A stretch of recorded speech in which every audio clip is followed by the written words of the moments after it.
I'm more like hyped up, and they You sound can like use shit. that. I gotta go, but I don't. That's not natural. But I'm like, I'm getting more laughs. You can use that to your advantage. Like I do physical comedy sometimes. Like I have one particular joke talking about a dildo, and I don't move on the stage much. You know, I just stand there.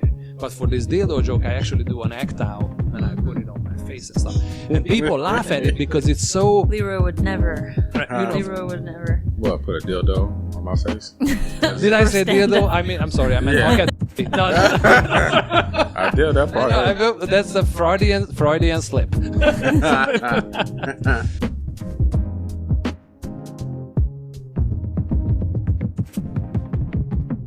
Orangutan tits, but that's about it. But there's always going to be something common in there. Exactly. It's comedy. It's not like, you come up with stuff. So I have to Google orangutan tits because I have no idea. I just think orangutan just sounds funny and to put titties Sure. on it. You know what I'm saying? I mean, everything is funny if you put titties on it. Yeah. You know.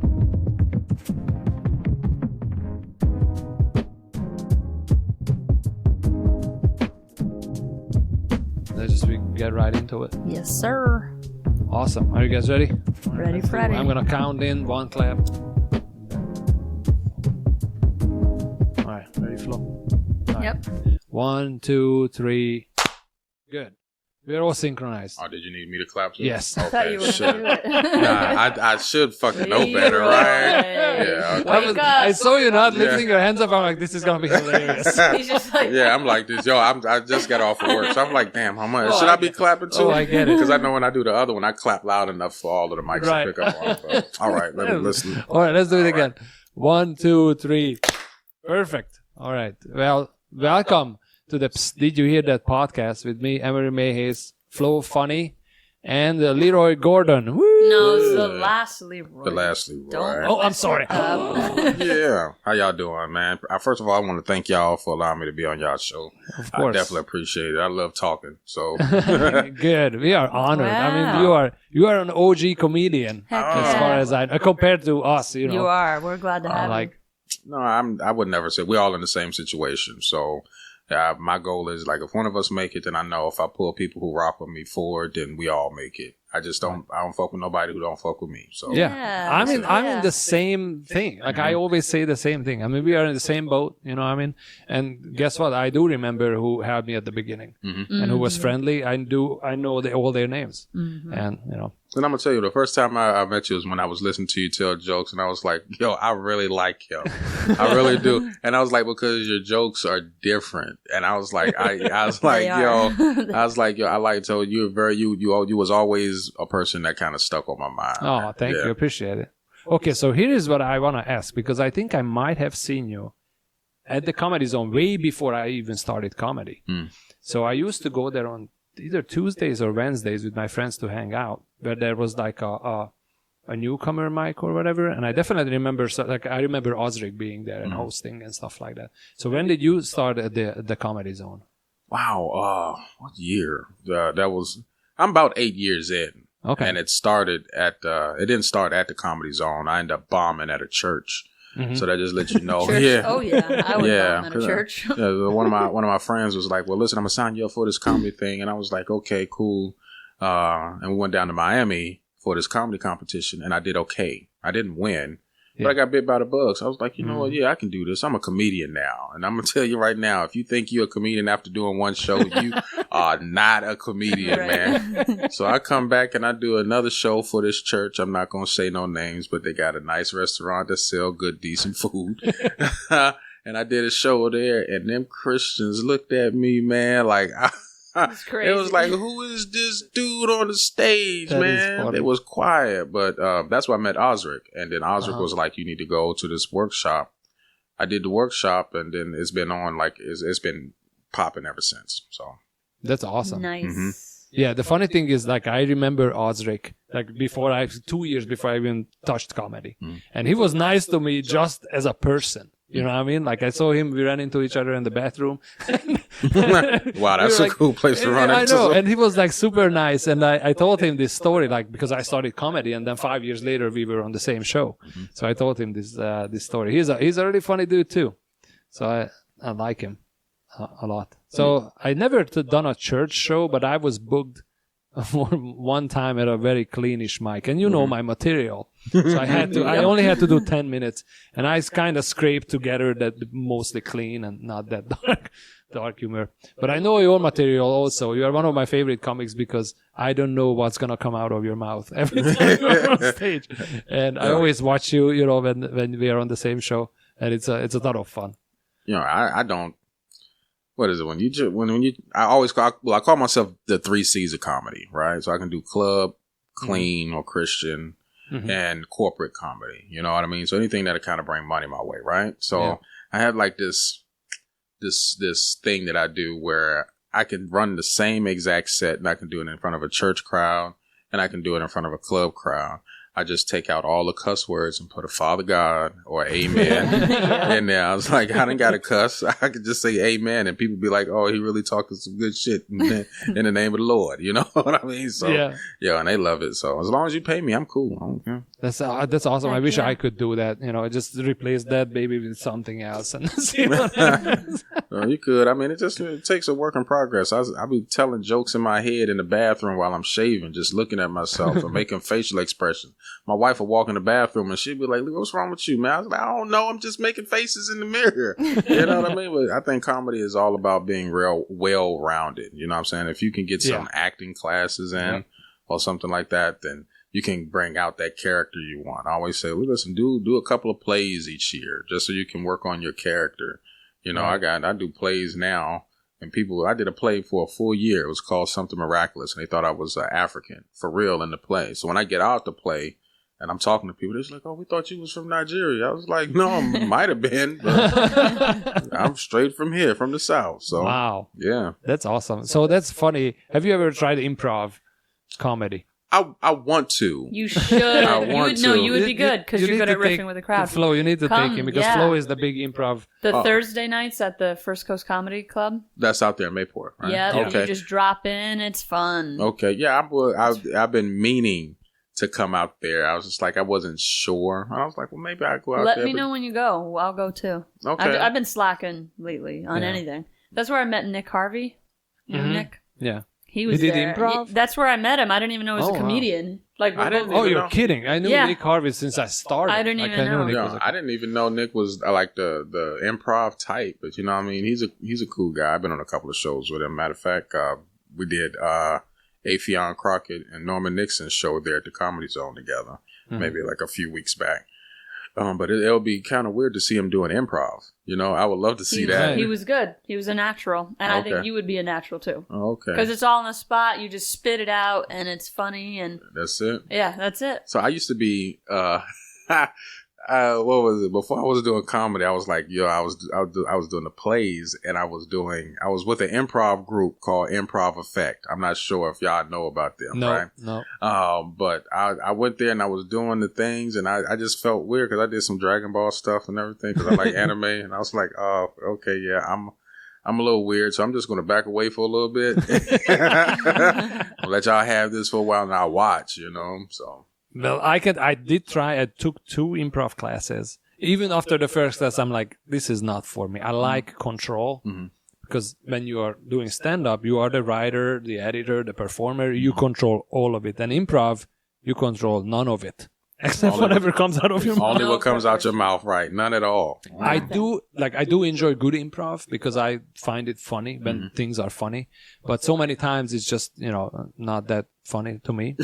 Because it's hard. I know how hard it is. So it's hard to be funny on the spot. It's 2 different things. Yeah, I mean, many comedians probably wouldn't enjoy it. But if you like to riff with the crowd, then I think you're going to like improv. And you're good at that. On the spot in the moment, like, the dick that was stapled balls. Yeah. You just went with it. You're just like, blah, blah, blah, blah, blah. And that's improv. Oh, it's a little weird, though. You did that or you just said that? No. You didn't staple it. No, clarification. He did not staple his balls. No, my wife would not.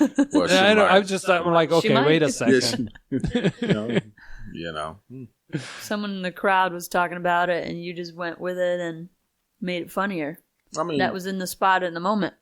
I mean, it's all fun, I just don't want to be a Charleston White. I never want to. Well, first of all, I don't. Anybody who's listening, I want to make it real clear that when if you see me on stage and I'm messing with the crowd, when I'm never going to be malicious.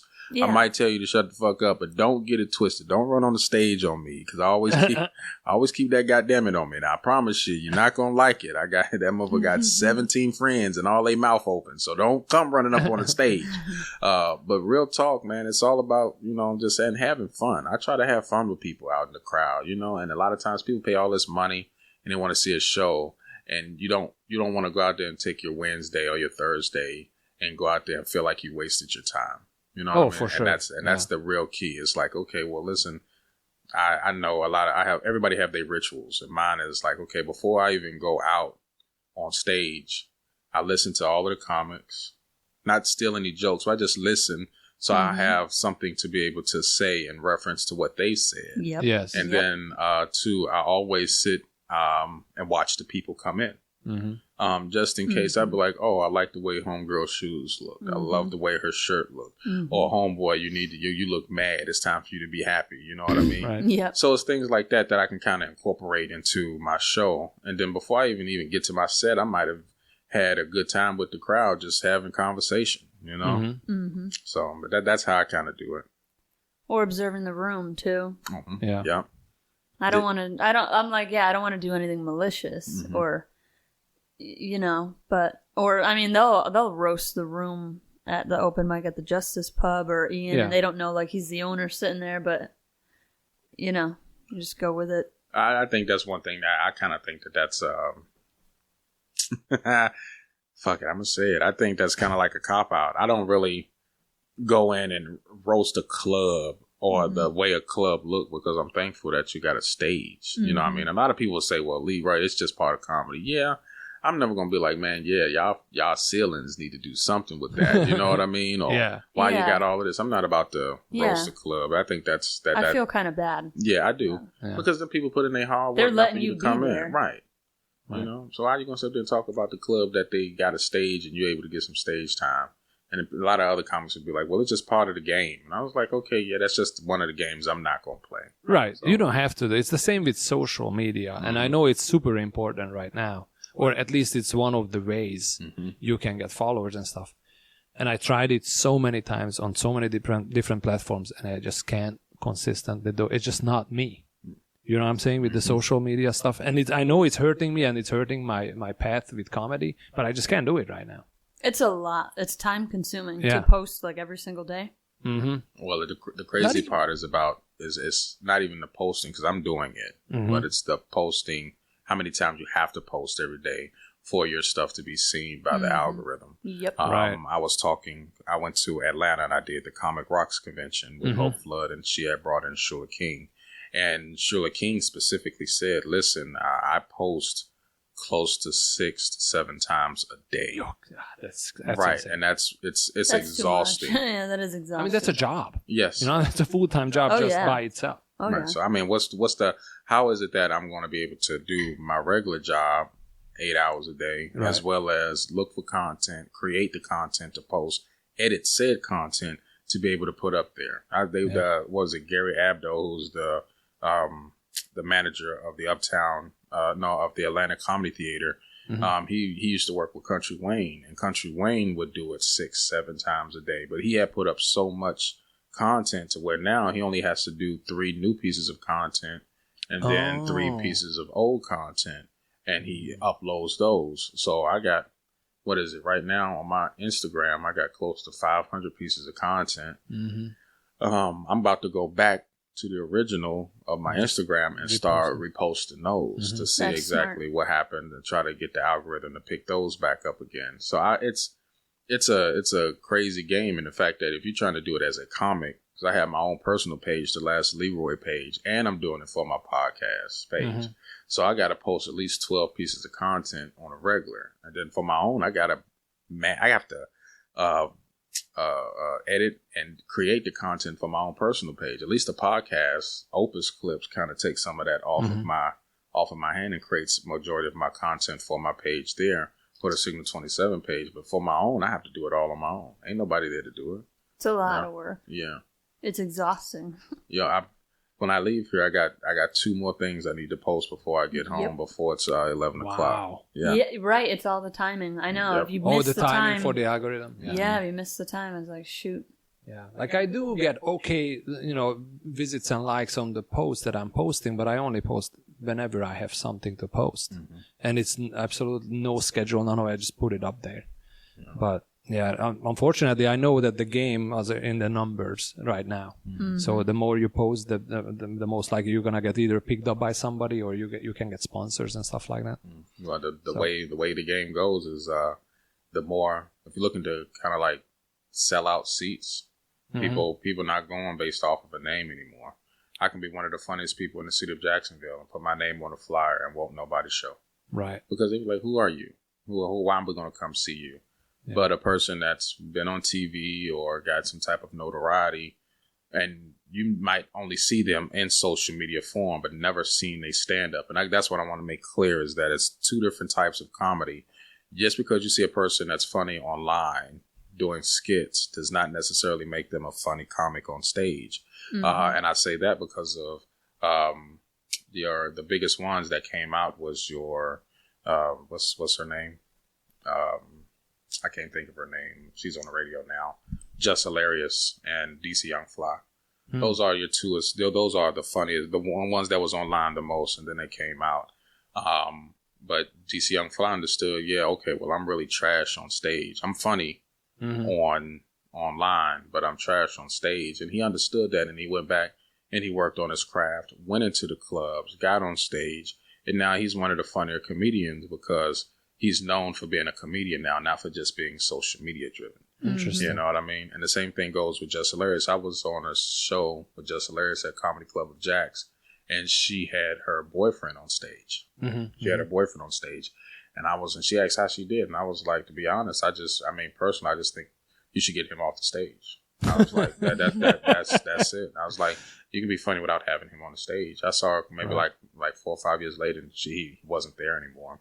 But you know what I'm saying? Given the circumstances, I was like, if you're going to do the internet, you just got to put a team together. I think a lot of people that's like Country Wayne, they got a crew of people that do his recording and stuff for him. The only thing is that we just have to be, as comedians, be willing to go ahead and help each other out.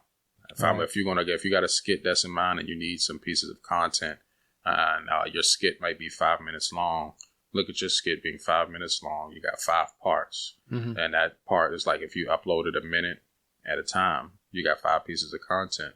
Get another comic to record it for you, so that way you can do it or put him in there.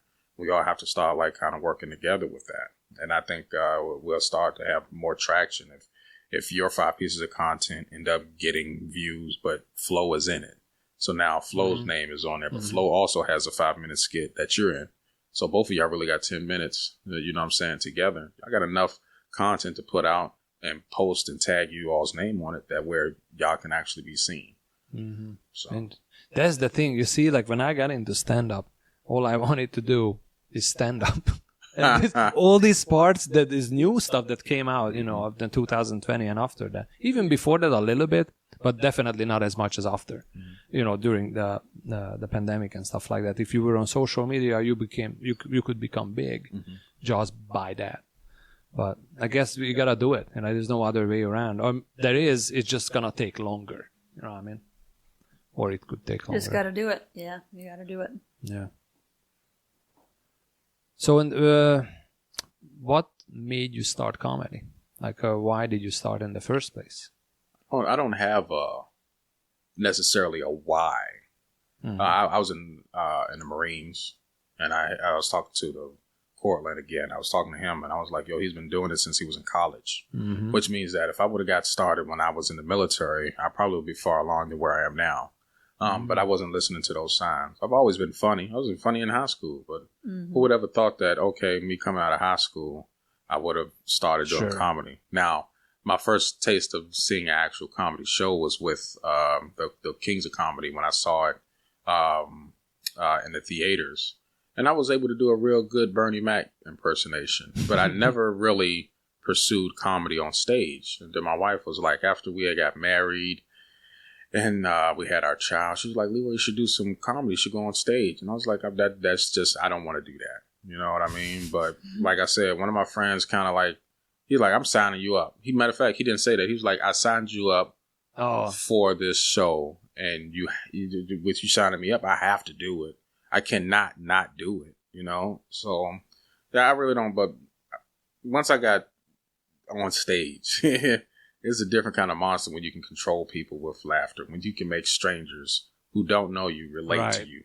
And once I got that, I was like, oh, man, that's like an adrenaline rush to me. Mm-hmm. And I was like, then I realized, yeah, I'm kind of crazy. Because who just wants to go in front of a group of people they don't know and say shit to them, whether it offends them or not. And if they find it funny, it's like, okay, that's your fault. It ain't mine. You should live a less offended life, bitch, you know? So yeah, so that was a good friend though. Are you still friends with them? Oh, Jason, yeah. Jason, me and Jason, cool. Jason not too long got back from LA. So, you know what I'm saying? He was doing some things out there. Saw I had pictures of Brandy and all of that. I was like, man, you was doing your thing out there. Okay. But I guess you came back because somebody wanted you to open your asshole. So I did an open mic. All my friends were like, you should try comedy. You know, it took me something big in my life, like I got divorced. And then I was like trying to find myself as a person. Because when you are married for like, you know, a long time, you establish yourself as a husband or a dad. You kind of lose yourself. And after that, you kind of lose yourself. So the first year after divorce, I was just like floating in just like nothingness. And I was like, I need something. And that's when I found comedy, Rain Dogs open mic. And I did one open mic there, maybe two. And then a friend of mine said that, hey, there is this class. And I'm like, okay, I like this enough, but I'm also 40. I need to speed the process up. So he was like, there is this class. And I thought he signed me up. So very similar. I went to the class. I'm like, hey, my friend signed me up to this class. And they're like, what are you talking about? Nobody signed you up. Your friend set you up. And I'm like, oh, okay. Well, since I'm here already. So I sat through the class and I took the class, the comedy class. It was great. I think if you feel like you want to try comedy just in general, take a class, see if it's for you. What was that, Creative Veins?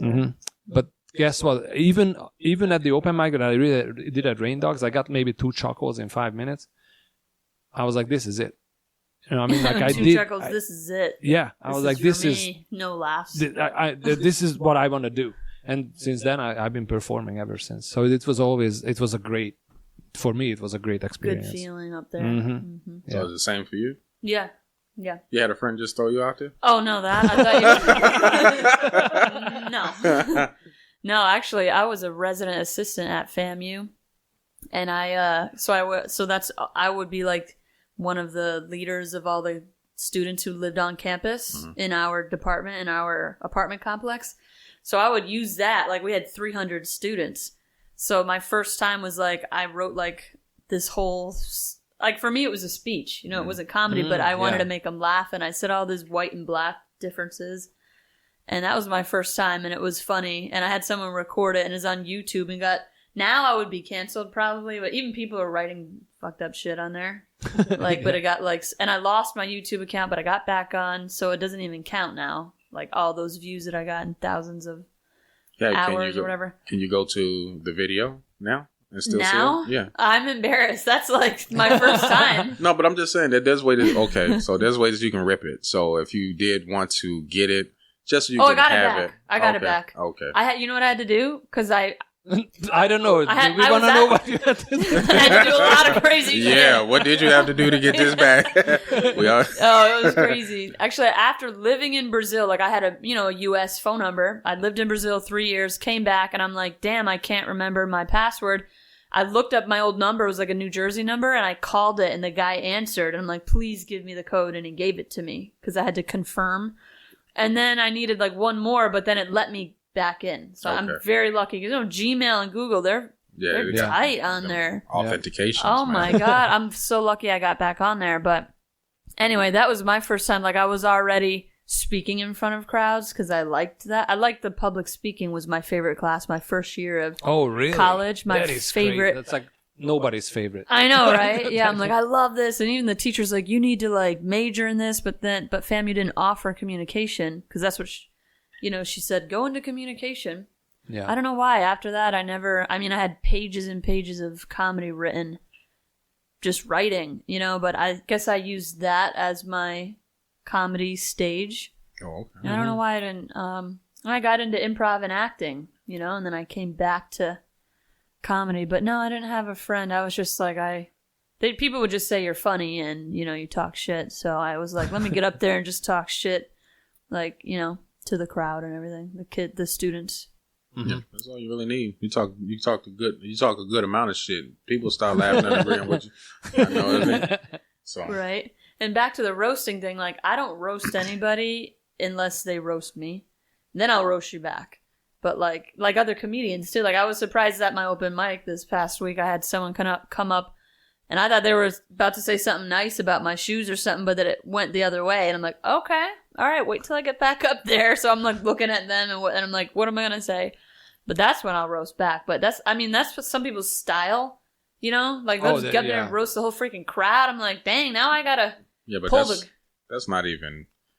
that's not comedy, man. Right? That's if you're good at roasting, then that's what you would do if you have a heckler. So that means them individuals who can roast will most likely be able to handle hecklers better than most.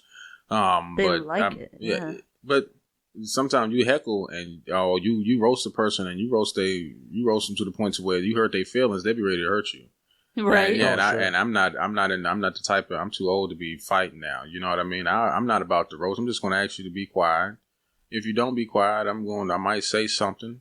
But I'm not going to be completely disrespectful because I know there's always that thin level of danger right there. And people don't understand. Like, listen, I might be 6 feet standing above you a little bit, telling these jokes and telling my life story, but one of y'all come up on this stage, I swear for God, bro, I don't want to do this. And I'm not. We're gonna go there. Oh yeah, we have to. I'm not Chris Rock. I'm not none of them. You know what I'm saying? Oh, man, so don't get it twisted. You saw what happened to Charleston White, right? Mm-mm. Charleston White. They just got the video. Charleston White was saying something about having money. He said he don't care about being booed. He's like, I already got paid. And then he called this dude a bitch ass. No, you call a man a bitch, that's a problem. Yeah. And he threw some plants or something on him. I was like, I hope this is staged. But no, they charged him and they got him. Oh, wait, I did see that. I heard about it online, yeah. Yeah, so I mean. Little Duval posted about it. So I'm like, yo, that's not where you want to be at. I mean, of course, you're going to get booed at some time or somebody might not like something that you said, but most people aren't really like malicious like that, especially even if they had too much to drink. Most people aren't malicious, but but when you get on stage and somebody you say something to a person, they jump on the stage and ready to hurt you, man. You must have really did something bad. Mm-hmm. So, oh wow, yeah. I mean, I've had a comedian also just come up at my open mic and roast the entire crowd. So I'm like, when I get back up there, I want to make sure they're not all. Like, you totally just made everyone feel... I'm like, are you trying to, like, make them not come back to this open mic or something? I got a vibe, But so when I got up there, I just made a comment to him because he was just even roasted, my friends and stuff. But, I mean, like, I don't go up and just roast the whole crowd. So I was like, what are you doing? It's kind of weird. No, you had nothing prepared? You just want to pick out every single person? Right. No, that was only that one time I saw that happen. Mm-hmm. So the guy didn't write no material out, nothing that he wanted to test out to see. Because sometimes you but I mean, was it that one time that I came out to your open mic? The kid was in the crowd. No, that was perfect. You called out what was like obviously what the freak is. Right. Why is there a kid in the crowd? Yeah, so. You should have. Now that's something you do. Mm-hmm. That's I might have to continue to do. No, but I'm just, it's all in fun because even after that. That wasn't malicious. That was funny. See, that was funny. He wasn't funny. He's just saying, you're a beaner, like this guy who looked Hispanic. Mm-hmm. You're a beaner, do you do blah, blah, blah. And like, it was not funny even. So it was more malicious. It was, right. And I'm like, no jokes in it, no punchlines. No one was laughing. Yeah, you see, like, I'm a writer, so my last resort is crowd work. Mm-hmm. Unless I cannot, or I forget my joke or something, I don't do crowd work at all. Or I try to avoid it. I can do it, more or less, because I've been doing it for so long. But you don't prefer that. But I definitely don't prefer that. Like if my ideal situation is performing in a theater, but everybody is there to see you and nobody's gonna heckle. Oh, yeah, that's the ideal. That's the ideal. That's what I'm shooting for. So I think all comics at some point has a weakness. Some of the better comics know how to handle it better. But when you say you're preferred not to, I think that's probably one that you might want to work on more. So even if you don't do it like a majority of your set, maybe make it to where when you're hosting, you make it to where you don't tell a joke, where you just engage the crowd for that 2 minutes. You know what I mean? So it's not a lot. And then it's like, okay, you can kind of work that out. I know it's been times where I was always concerned about hecklers heckling me. And then it's like, okay, well, when I go on stage, I don't really get hecklers like that. And when they do get, I mean, like, yeah, I make you part of the show, but it's never bad, I think there was the one when I did the one with the West on there, and the guy had screamed in the back to keep telling the joke about the television and the fat booty TV, and I was like, yo, but I had forgot the actual joke. I forgot where I was at, so I couldn't go back to it. So, but hey, shit happens. That's happened to me too, actually. If you, it was like a positive heckling. They're trying to request a joke. Right. And then you riff with the crowd and it was like, oh, wait, so where was I? Damn, right. And that happened to Miss Pat, too. She was like, shoot, where was I? That happens. Yeah. Even if you got it solid memorized, still, like, if you started going off on a tangent, you're like, oh, wait, shoot, where was I in the thing? Yeah. But see, what's cool is that if you watch Miss Pat or anybody who forgets their stuff, say that you forgot it. That's funny, too. That's funny. Oh, yeah. I was like, yo, damn, where was I at? I forgot what I was about to say. Shit. And then they'd be like, people be laughing because you forgot, Yeah. I was talking to one of the guys, and I was like, wanted to start traveling. And I was like, you have to get them to laugh within like the first 30 seconds. They was like, okay, if you really from the trenches, you should get them to laugh within the first 30 seconds. Yeah. I'm like, okay, well, how am I going to do that if I'm going to hit these clubs, right? So when I go out on stage, I don't acknowledge the crowd. And what's funny is that they start laughing because I don't acknowledge them at all. The first 30 seconds, I'm out there. I know you're beginning. Yeah, that's funny. I put my phone on. I put my time on my phone. I adjust the microphone. I wipe the microphone off. And I'm doing that the entire time. I'm looking at the entire crowd, and they're laughing like, "What the fuck is wrong with you?" Yep. Right. So it's like the 30 seconds. Yeah, y'all laughing already, and I ain't said shit yet. So wait till I open up my mouth. Right. Right. So that is. I funny. like that way of opening. Yeah. I got my package delivered. Is that what that is? Is that what it is? What is that? I know that's how I get delivered. That's how my package gets delivered. All the Alexa's in the room. It's like, that's cool. So. I'm super excited that you are in here because you've been to the comedy zone when nobody else could get in there. Like, I don't know if you guys were aware of that other comedians like myself, we were not allowed to perform at the comedy zone. So I always wanted to ask somebody from the original time what it was like to be a performer in the comedy zone. And you know that you're in a group, that you guys are the only ones who can perform there during the week. So I'll say this, right? It wasn't all cracked up or where you were wanted to be. You all have more freedom than we did at the time. The person who was running it, I'm not going to say his name, when he was running it, he specifically said that you can't work within a mile radius of the club. So you couldn't do any work in Jacksonville at all, and any kind of work that you did in Jacksonville, you couldn't be paid for. Now, if I wanted to go to an open mic or something, that's fine. But soon as you start, right, comedy. As soon as I decide, okay, I want to put on the show, then I wouldn't be part of the group anymore. Right. Dang. He said he didn't mind. Like, I used to do clean. What do you call? I used to do clean shows. So he didn't mind. He's like, well, that's not my type of business. I don't do clean shows, so you're not stepping on my toes. But I have to always go to him to be like, listen, is this something that we can do before? That's because I don't want to get kicked out of the comedy zone, because just to have the name. But when I look back at it, my man, he had a good lick that he got, because one, for anybody who was coming through the comedy zone at the time, you had to pay to do the course. It was an 8-week course. You pay your $200, and he pocketed that. He pocketed that $200. Then you want to do the shows. You do 2 shows, but at that time it was a Wednesday show every Wednesday, right? So you can get on the show, but you have to market the show. You don't get paid to do the show. The people come in, it might be free, or they might pay $5 to get in. And then on top of that, the guy who owned it got paid off the food and the drinks. So you're doing shows every Wednesday, and you're making a killing without having to pay any out-of-pocket costs for the talent. So if that ain't like slavery to me, paid slavery like that for your talent, then I don't know what is. You know what I mean? Yeah.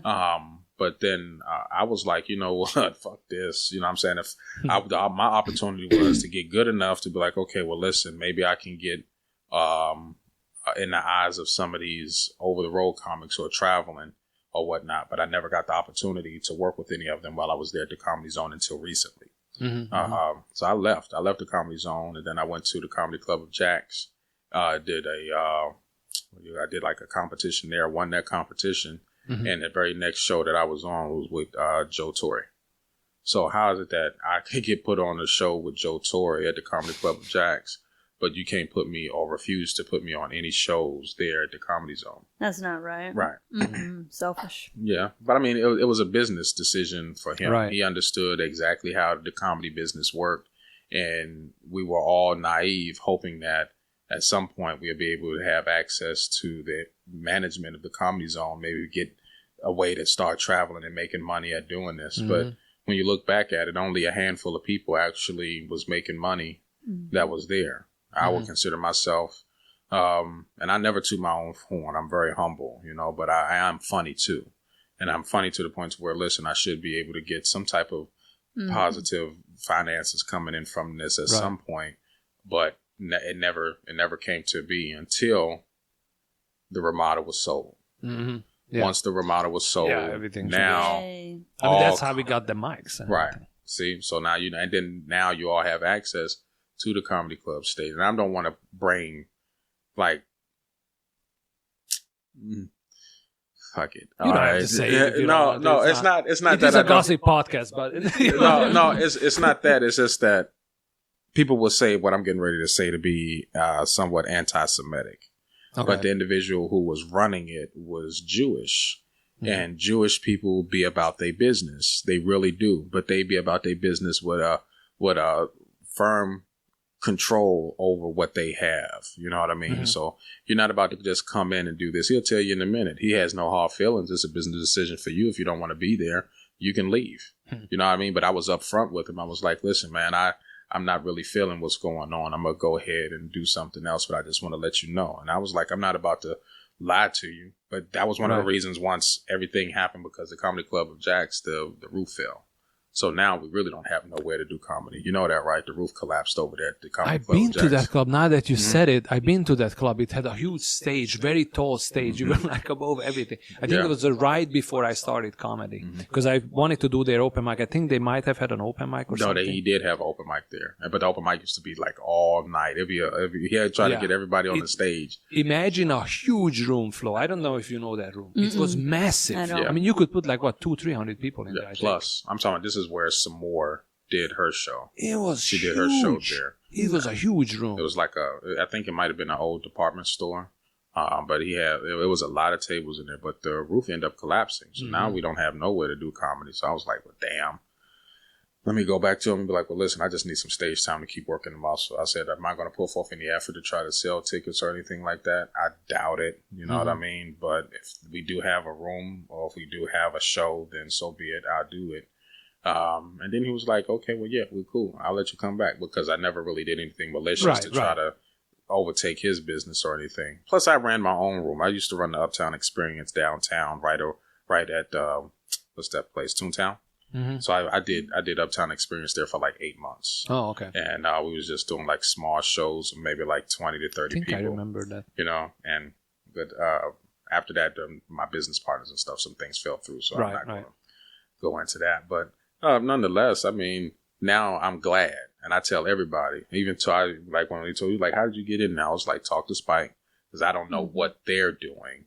But I was like, talk to Spike and come to the thing on Sundays and see about getting put on the show. And next thing you know, what was it, like 3 weeks later? Right. You was doing the LOL show. And I say that for anybody now. I was like, listen, talk to these individuals here. We do the LOL shows. The more comics that they're able to work in there, the more people will be willing to come out. Plus, if we all kind of market the show. I know I post each show on my Facebook page. Right. Mm-hmm. It's like, it don't matter what it is. If I see it and I come across it and it got one of y'all faces on it, or it's about the open mic, I post it anyway. Yeah. Because the more people that get a chance to see it, it gives them something to do. So. Right. And that's, I mean, Comedy Zone opened up a lot. Mm-hmm. So that's why we have the open mic where comedians can come on. And guess what? We got a show at the end of the year. We were able to perform on the big stage with the open micers, which is huge. You could not say that for like 12 years or whatever. Right. So it was huge, and it's a big experience for all the comics who have never performed in front of a bigger crowd. And, it was great. So I'm definitely grateful for Comedy Zone and what they did, and they opened us. Yeah, glad that the first guy's gone. Cause I mean, he was just a business person, so he ran it as a business. Is what it sounds like. I mean, it's nice to offer courses to give an opportunity, but still, you're pocketing all I don't understand the concept why, because you guys were a group of people who were able to perform that, but that's it, right? Mm-hmm. And we have 50 to 100 comics maybe in town. So, and there are some of them are really talented, you know what I mean? Yeah. So I don't understand the business decision behind it, but I don't run my businesses that way, so I don't know. I think the one thing about him is that I give him credit. He knew comedy and he knew comics. Mm-hmm. So even if there were comics that I know I had on my podcast that did not make it in the workshop, and then they would be like, well, why didn't they make it in the workshop? And I'd be like, well, listen, the person is kind of like old school. So you don't take away the attention from your comedy. Right. It was one young lady who was there. God rest her soul. She's no longer living. But she went out there and she had a complete leotard on, and her makeup and stuff was completely done. And it was you looked more of a streetwalker versus a comedian. So when you're telling jokes, you know what I'm saying, who's really paying attention to your jokes? So you tried a couple of times to get in. If the guy, he's going to take your money. You know what I'm saying? Because you want to try to, but he already probably have in his mind that he's not going to bring you in. Mm-hmm. And the same thing with me. I had an issue when I first started, when I went to the workshop, where comics didn't think I was going to make it at all. Oh, really? Yeah, they was like, well, we don't think you was make it because of how you told your jokes on stage. And I was like... Always have haters. Yeah, and I was like, you know what? Cool, that's fine. If that's what you think. Fred was like, damn. I don't know if we're gonna bleep. No, I don't give a fuck. Hey, I can bleep it. But what is it? What was it? The 1 week when I came in, the guy was like, "Well, listen, I didn't think he was gonna make it, so I did a completely new set, and I didn't invite nobody out, and killed it again." So I was like, "Okay, well, is it what you think?" I tell comics now, don't worry about what people think. You know what I mean? Because if they can provide you with positive advice, take it.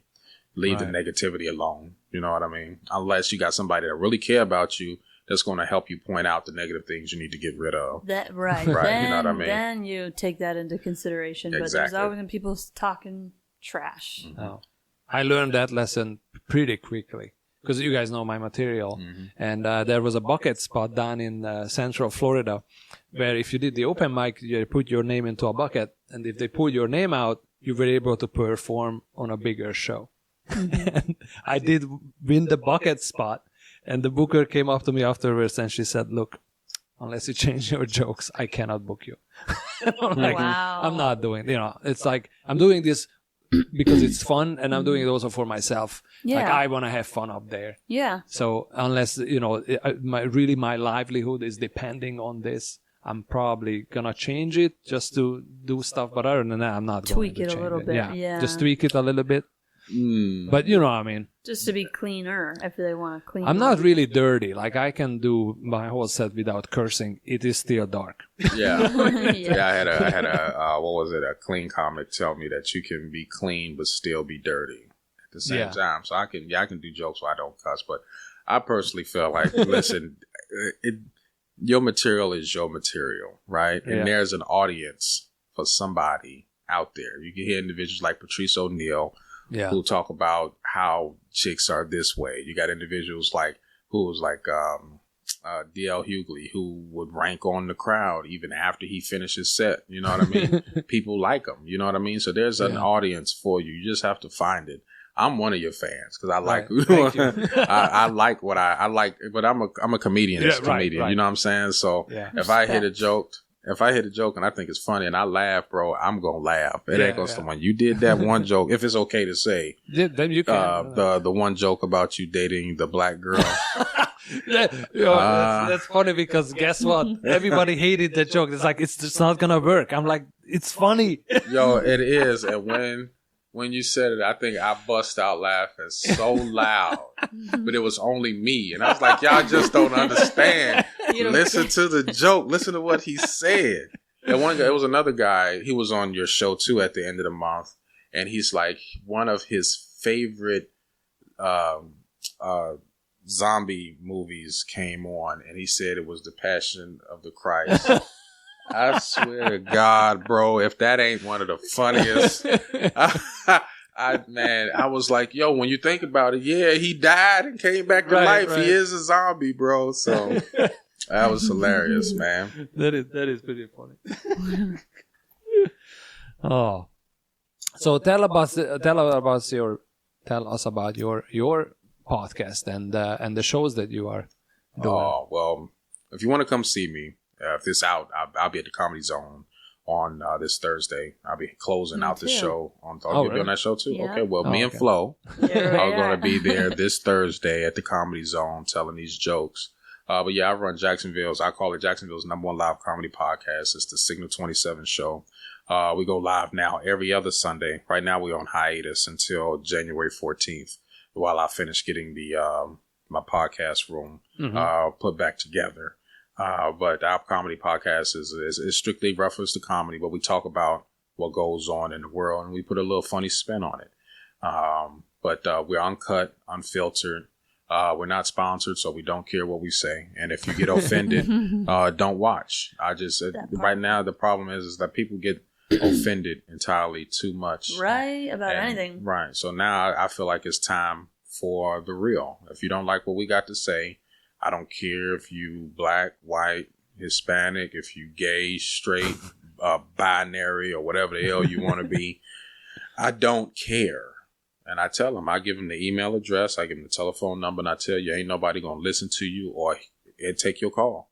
Because it doesn't matter. You know what I mean? The world's gotten too soft. You know what I mean? Too soft. You know? Okay, but so do you guys think this is just a phase? I hope so. You know that in comedy, or like in anything, there is phases, right? And I feel like we are going through this phase that now, yes, everybody is upset if you say this or say that. But I think it's going to go away eventually because people are going to get tired of it. Well, I think at some point you have your valleys is what you call it. And I don't, people say, well, your Richard Pryors and your Bernie Macs will probably get canceled by saying some of the stuff they would say today. And I was like, yeah, but who has the ability to cancel you except for a small group or minority of people? I said, you got, what was it? And I'm just going to say, you got Saucy Santana, who is a flaming homosexual. I'm just going to say it. Gay man with makeup and a beard and all of that stuff. But he tell another person, a man, that he would beat him up and then fuck him in the ass. You know what I mean?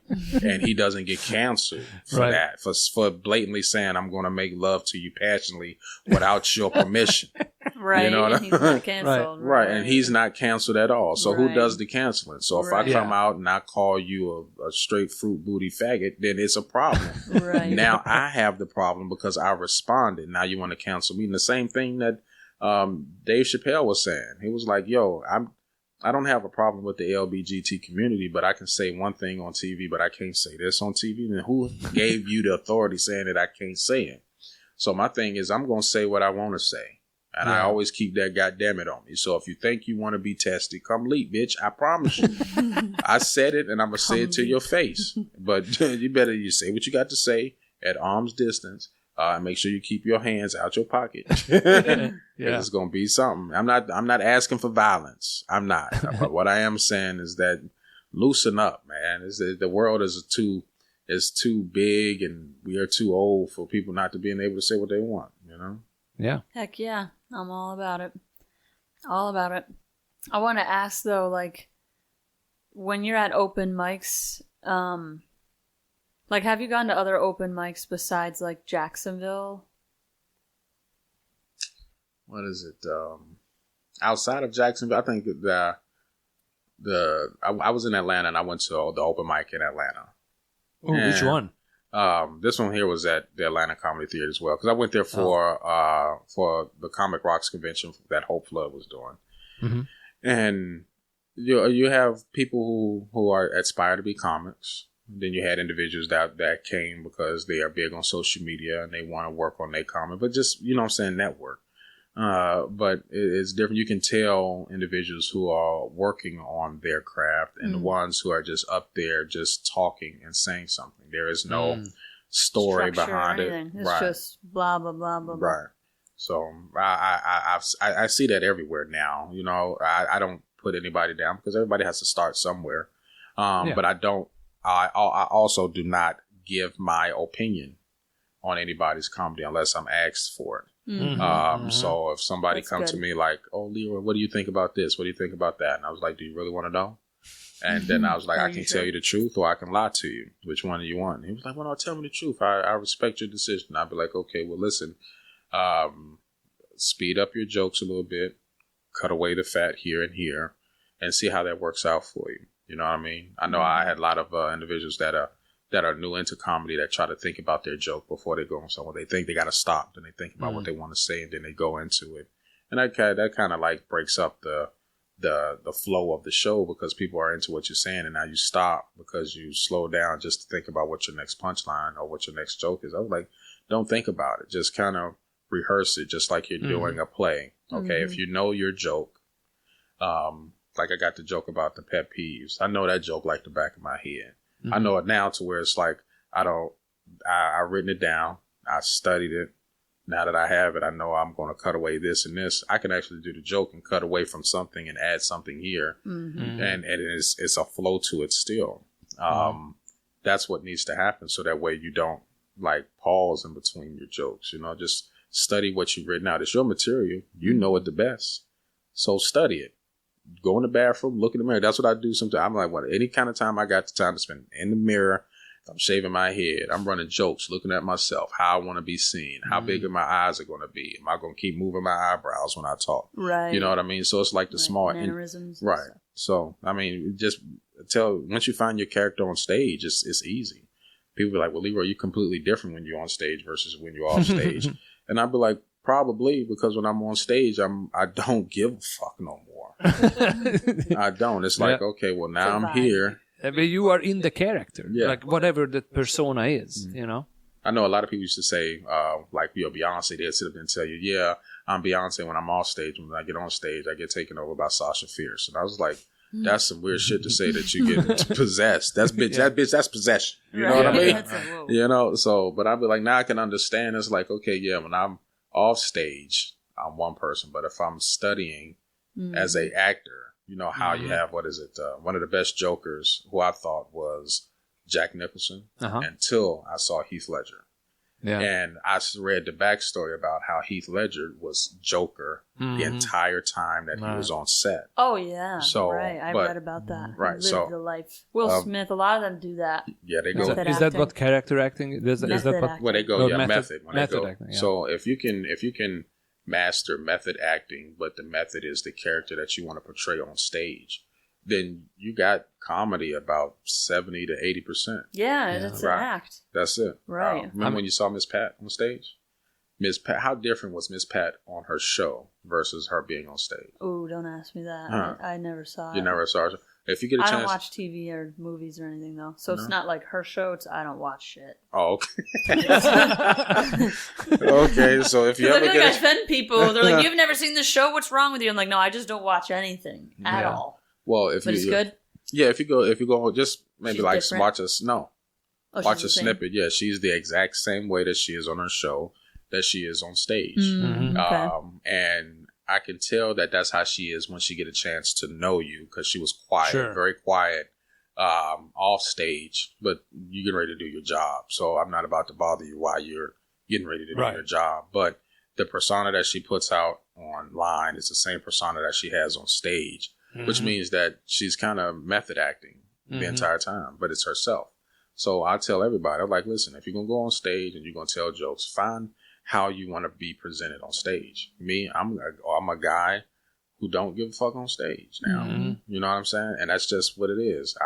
I can do it clean. I can do it dirty. I can do it however I want. But that's how I do it. And a lot of the comics now be like, yo, you found your character fast. I've been doing it 8 years. He said most people don't find their character until like 15, 16 years. I heard that too. Yeah. So I'm changing now. So I'm about 6 years in almost. And the first couple of months, the first 6 months, I was like a lot more hyper and more myself. I was more myself. And then I found that dark character. And I was doing that for like 4 or 5 years. And now I feel like I'm getting into this mixture of these two people. Mm-hmm. You know, the jokes are the same, darkness-wise, but my character on stage is changing. So it's definitely a fluid thing that you probably going to change every couple of years or whatever. Yeah, I go back and forth. Like, I think my natural and how I started was more deadpan, just dead serious. Mm-hmm. But then, I mean, I have a lot of energy sometimes. Sometimes I'm dead tired, so, like, that's my natural. But I get more laughs sometimes when I'm more, like, hyped up, and they sound like shit, I gotta go. But I don't, that's not the natural. But I'm like, I'm getting more laughs. You can use that to your advantage. Like, I do physical comedy sometimes. Like, I have one particular joke talking about a dildo, and I don't move on the stage much. You know, I just stand there. But for this dildo joke, I actually do an act out, and I put it on my face and stuff. And people laugh at it because it's so... Leroy would never. Leroy would never. What, put a dildo on my face? Did I say dildo? I'm sorry, I meant pocket pussy. No. I did that part. That's the Freudian slip. So anyway, so you can use it to your advantage. Like if you like deadpan, do it for like whatever minutes, and then you do a movement, and then it's in itself, it's gonna be funny because people don't expect it. You know? Yeah. I like doing act outs and everything. So I get more laughs.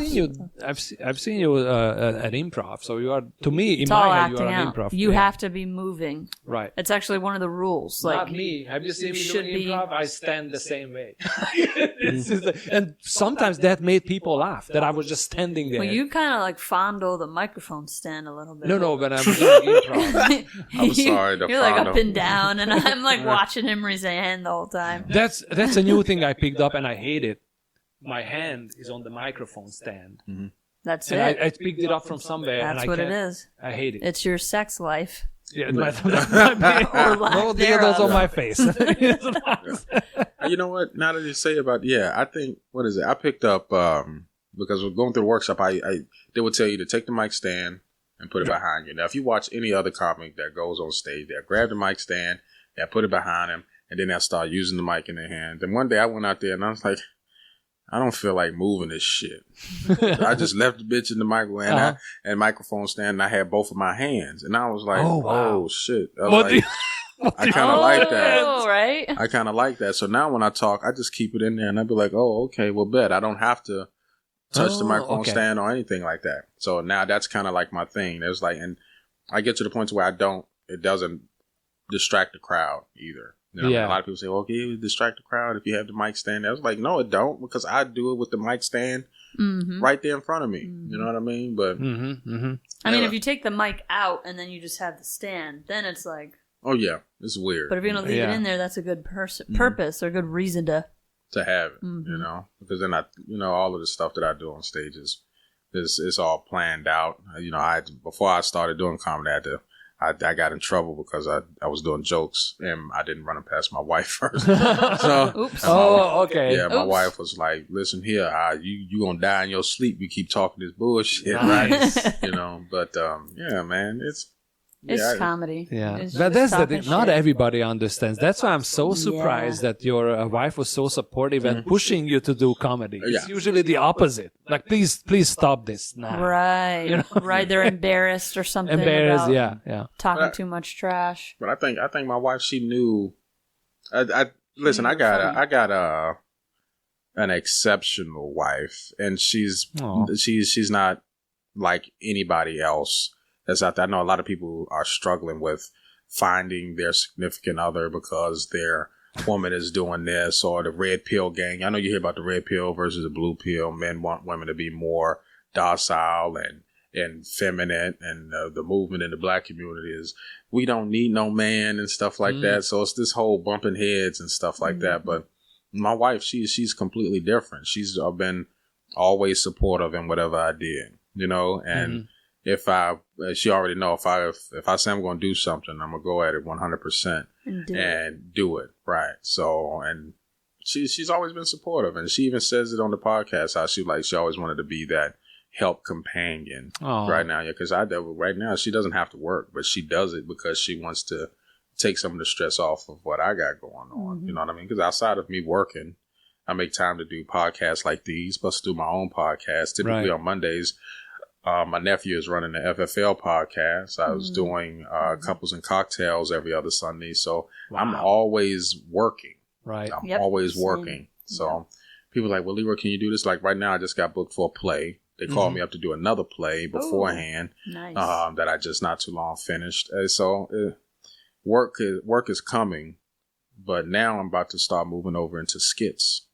So I'm not sure if you follow. Well, you say you don't watch anything, right? No. So there's an individual that's in LA called Big Jaw, and he had put everybody on his crew on. Every person that was in his skits has a YouTube base of close to 250,000 plus That's subscribers. Amazing. Wow. You know what I mean? Now, granted, his is 1 million, but he started it all. You know what I mean? So I don't mind if I work with you and I'm able to get 250,000 subscribers. You goddamn right, I'm going to work with you, bro. Heck yeah. You know? So, but I want to be able to do that here. But the problem is that no one else is doing it.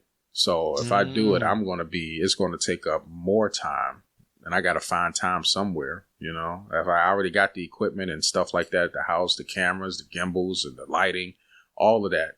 And I was like, well, first thing I'm going to do to get everything tested is at least try with me, my wife, and my daughter first.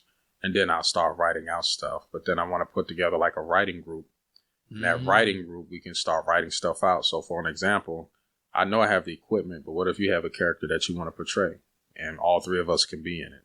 Okay, well, bet. All right, all three of us in it. While you're doing your part, I'm holding the camera, I'm doing all of this. And then we get you, Imre, and then we do all that. Now we got to find out who's going to edit it because I don't have the computer to edit it. We might can pay an editor to do it. You know what I mean? But we got to somehow, some way all work together to be able to put Jacksonville, or at least the comics, on the map, the ones who are willing to work with one another. Yeah. Because I know in Jacksonville, as you can see, the comedy is kind of fractured. And I think it didn't help with Comedy Zone having comics doing one thing versus everybody else doing something else. So that's funny. You are not the first one bringing this up on the podcast, how fractured the Jacksonville comedy scene is. But I feel like when I started 2018, 17-ish, I feel like the comics, other than even some people from the Comedy Zone, like I knew them, right? We were more together. And I don't know if it was because of the pandemic that we got separated, and we have our own bubbles. Like the comics, there are some comics that they only do certain mics. They don't go to other mics, you know, beach, whatever. So I don't know why it's happening. I know Atlanta is the same way because I know comics, they have these pocketed comedians also up there. So I don't know, maybe the city is not that big. I don't know, that the comics can do. And we can do it because we have so many mics that you can pick and choose which mic you are able to do. Because back in the day when I started, there was only like 2 open mics, if that. So I had to perform, right, if I wanted to perform. You had to travel more probably to edit your stuff. I don't know, this is a change of topic, but do you guys ever get worried about like people stealing jokes? Not mine. I mean, not yours. Yours try. Hard to steal. Like, do it. Not stealing. If you're around a comic, so I'll go ahead and I'll say this, because if I end up saying something that I've heard by accident because I'm in rifting or something like that, I always go to the comic and I always tell them. Because I'm not the type of person that steal jokes. I don't want to be known for a comic that steal jokes. But David has a joke where he says, where he asks who was in what military, and he'd be like, oh, the Navy is the Uber of the military. Well, I end up saying that, like, just out of the blue. Just blue, because I'm just riffing. I was like, oh, you was in, I'm a Marine, you know what I'm saying? But you Navy guys, y'all just the Uber for the military. And I was like, damn. I went to Dave and I was like, damn, dog, I kind of used that. I apologize. He was like, man, don't worry about it. And then I did another one by accident about the baby doll, one of their eyes, and that's Tell Like It Is. And I was rifting. I was like, girl, your eyelash is doing like one of the baby joints. And I was like, damn, I know, Tell It Like It Is, you know? Yeah. But I went to Tell Like It Is how it was. But then there's a borderline between stealing somebody's jokes and your premises being similar. What is it? I'm not going to say the name of the comic. I'm just going to mention it. I talk about having, and I share because it's home. I talk about having a gyno. You know what that is, right? Mm-hmm. That's what gynecomastia is like when men have like fatty breast tissue. That's what it's called, right? So I riffed on that, and that was something that I kind of felt comfortable talking about on stage probably within the last 4 or 5 years. Mm-hmm. But when I talk about it, it's in comparison to now I understand what my wife is going through. So I was like, yeah, when my wife come home and she take her bra off, and I understand why she scratches underneath her titties like an orangutan. You know what I mean? So stuff like that. But then when I was saying it, I used the part about, oh yeah, I know my wife and she has this and she takes her bra off and snaps and she's an orangutan in it, you know? Mm-hmm. And one of the comics was like, dog, man, that's my joke. Mm-hmm. And I was like, how is it your joke? But our premises are the same. I've never heard you say that, but I told him, I was like, listen, I have a full joke about gynecomastia and having a relationship, understanding why my wife does what she does because I do it. That's why I don't go running at the beach. That's why I don't do jumping jacks, because I don't want my titties going all over the place. You know what I mean? So, but he felt the need to be like, okay, almost stop the show in reference to that. I pulled him to the side. I was like, dog, I'm not taking anything from you. That's a pretty common thing to joke about, too. You know, there's some topics that, like, I refer to my mom's tits as orangutan tits, but that's about it. But there's always going to be something common in there. Exactly. It's comedy. It's not like, you know, you come up with stuff. So now I have to Google orangutan tits because I have no idea what you guys are talking about. I just think orangutan just sounds funny, and to put titties on it, you know what I'm saying? I mean, everything is funny if you put titties on it. Yeah. You know, but I mean, but nothing, and people got to understand in comedy, nothing has not, if I'm saying it right, nothing has not been said already. Right. You know what I mean? Yep. So however you want to say it or think about it, you know what I'm saying? You can, but premises are always going to be premises. You know how many women have the idea of having, you know what I'm saying, the underwire bra cutting into their breasts like that? Yeah. So many women understand that. You know what I mean? So if I'm joking about that, how is that it's no knowledge. Talking to, or taking yours? You know what I mean? Right. So if you got something that's blatant where I'm just coming, like if I hear somebody talk about pissing in the shower, okay, you talking about pissing in the shower, but it's not still in mind because how many people piss in the shower? Right. It's just, it's something everybody does. It's something we've all talked about. Right. It's just awkward when you do it when there is no water running. You know, that or the fact that you're doing it and your spouse is in the shower with you. Right. You know what I mean? Exactly. So my joke is specifically talking about pissing on my wife. I'm R. Kelly in it. You know what I mean? And if I hear that and it's so similar to mine, I might pull you to the side, or I might just be like, you know what? Fuck it. You know, if you said it, is the way they say it now is that if you put it on TV first, it's their joke. But it's not fair either, because you know what I'm saying? It's not. I think, what was it? Carlos Mencia ended up getting chewed out by Joe Rogan because he was known to steal people jokes. And Carlos Mencia said it out of his own mouth. Yeah, if I hear it and take it, I'm going to steal it, put a little turn on it, and I'm going to make it my joke, and it's going to be funny. That's messed up. You know what I'm saying? Yeah, it is fucked up. I mean, it's been known in the comedy community. It's been going on for decades. You know, it's nothing new. But see, the problem is that there is no copyright for ideas. Yep. You know what I mean? So you can, if I decide to say I'm going to say this particular joke, who says that another comic is not going to take it 5 years from now because they heard it on YouTube? Right. And now they're saying the same joke elsewhere, who I'm never going to see. Then I do a show out there. Next thing you know, I heard somebody say that joke. You took this joke. It's like, how? I've been saying this joke for years. I know. Well, that's why sometimes I'm nervous about like sometimes I have comedians from out of town. There was a guy from Atlanta, and while actually, I don't think it was after, it was during. He's like, that was funny what you said. No, he did say it after too. That part about your mom, whatever. And I'm like thinking, I'll never probably see you again. If I do, maybe. But because you're traveling all the way back to another city, he could easily take something from anyone out of town and go say it's his. So sometimes I'm like, when I see someone from out of town, I'm like, I don't know if I want to do all my stuff in front of them, because I'm really, it's kind of disrespectful to just take people's shit. Oh no, I mean, to me it's stealing. It's fucked up. It's plagiarism. And I don't want to post honestly don't want to post all my stuff online because people could take it, but then again, you have that timestamp of like, well, I said this shit in 2007 and it's posted on that day. Right. And your shit was posted last year. Well, I have my notepads and napkins. Right. So how do you prove That's fucked up. No. There's some fucked up people. Well, you can't prove it. That's the thing, and it's been around for a long time. Like this problem. You can't. I mean, I don't see any way of stopping it because they take people's music now and they call it sampling. Oh yeah. So I mean, you can't. It's almost nearly impossible to stop. I know if you're going to put anything online, I'm starting to see a lot of the comics put a lot of their crowd work online. I'll put crowd work. I'll put crowd work. But. Crowd work, and I usually, when I write jokes, I use the news a lot, either to get inspiration or whatever, so it's very time sensitive. I cannot joke about the Ukraine-Russian war anymore, even though it's still going on, because people don't care about it, right? So back in the day when it started, I had a joke. I can't do it anymore, so I did put that clip up there, and it did well. Relatively well. So I do that. Okay. New stuff. Do you post your stuff? No. Well, sometimes it depends. I wanted, when I started doing more of the crowd work, I was like, okay, well, I can do that. I don't mind posting that because it's not really saying any of my material. Right. But when I did your show, a guy came out specifically because they saw a video of me at another club. Nice. There you go. Now there's a positive. I mean, that's a following. About posting. Yeah, it is. But see, I didn't know about it.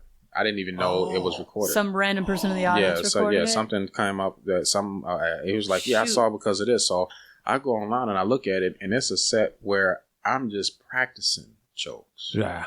So it's like, well, damn, now you got about 20 minutes of me just shooting new shit out. That is crazy. Who the hell did that? Yeah, that's why you have to say do not record at every show. No recording. I feel bad I didn't do it this past Monday, and this lady in the front row recorded my entire thing in front of me, and I just was tired, and I forgot to say, I was going to say, actually, can I get a copy of it? And then can you delete it? But, that's kind of fucked up, right? Yeah, it is. So now I didn't say anything. So what I did now is 17 minutes. If you YouTube my name in YouTube, it brings up the video, but now I have to kind of bury it.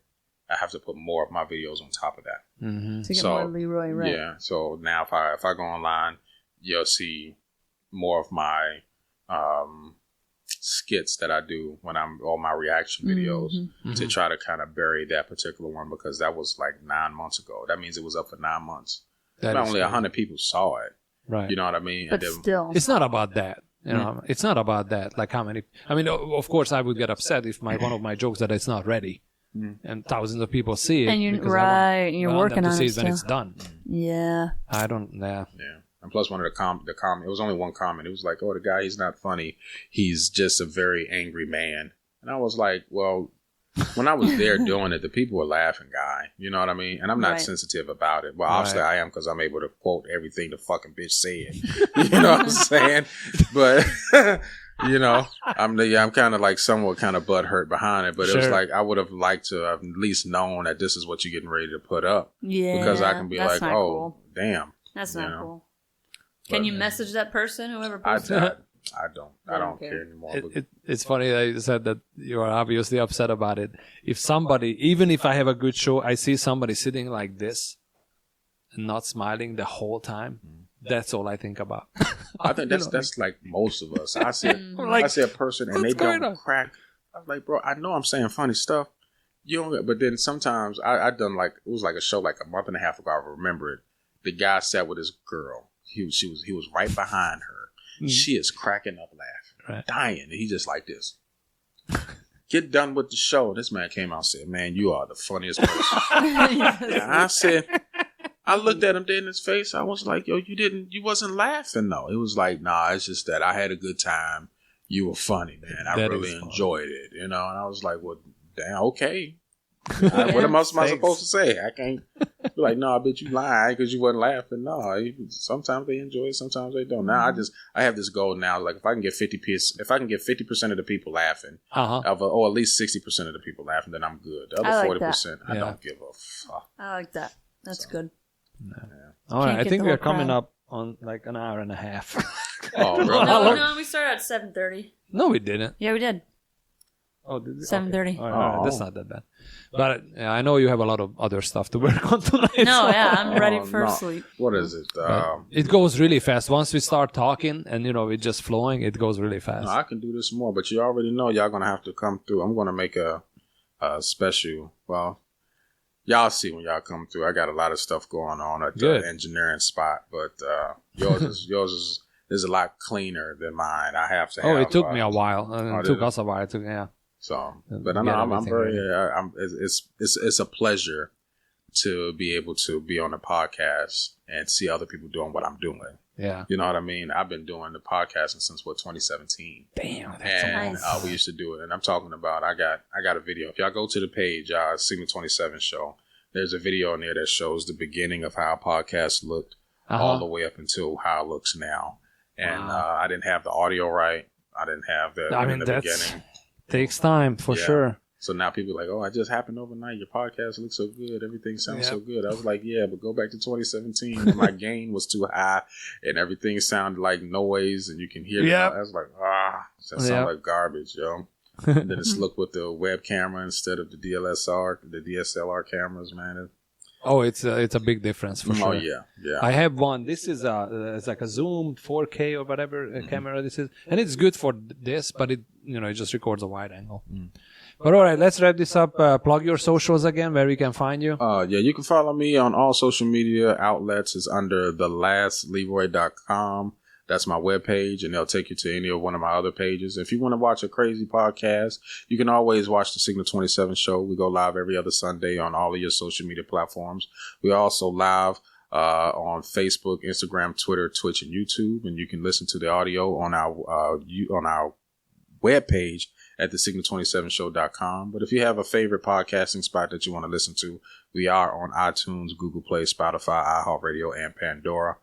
So don't hesitate to listen to us. And if you easily get offended, like I said before, kill yourself.